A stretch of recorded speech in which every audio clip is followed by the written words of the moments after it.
নজর রাখবো পশ্চিমবঙ্গে এনআরসি নোটিশ। বিজেপি শাসিত অসম থেকে এনআরসি নোটিশ কোচবিহারে। আতঙ্কে দিনহাটার বাসিন্দা উত্তম কুমার ব্রজবাসী।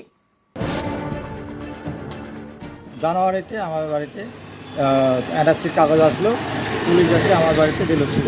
তারপরে আমি লোকের কাছে ডেকে তারপরে বললো এনআরসিকে গৌহাটি থেকে। কোনো আত্মীয় নেই, আমি গৌহাটি কোনোদিন যাই। আমার বয়স তো হলো 50 বছর, মানে জন্ম এখানে বাবার। পুরো আতঙ্ক আমি। প্রথম থেকেই এনআরসির বিরোধিতা হয়েছে পশ্চিমবঙ্গে। সেই পশ্চিমবঙ্গে এবার এনআরসি নোটিশ। কোচবিহারের বাসিন্দাকে এনআরসি নোটিশ ধরিয়েছে বিজেপি শাসিত অসম প্রশাসন। দিনহাটার সীমান্ত লাগোয়া গ্রাম সাদিয়ালের কুঠি। এখান থেকে অসম সীমানার দূরত্ব 82 কিলোমিটার।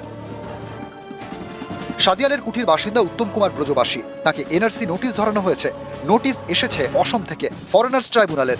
তাতে দাবি করা হয়েছে 1971 সালের পর উত্তম কুমার ব্রজবাসী বাংলাদেশ থেকে অবৈধভাবে ভারতের অসমে ঢোকেন।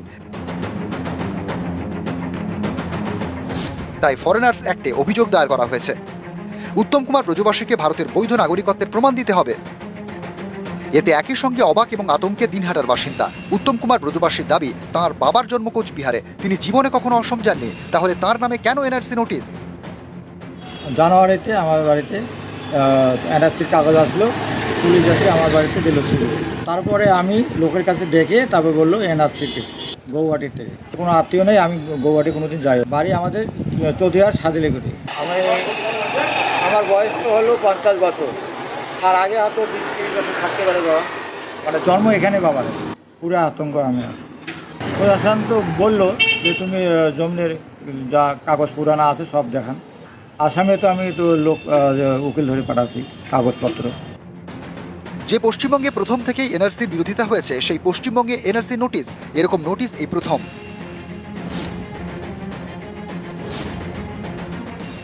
বলা হচ্ছে যে 1966 সালে তিনি অবৈধভাবে এসছেন, 1971-এর আগে এসছেন।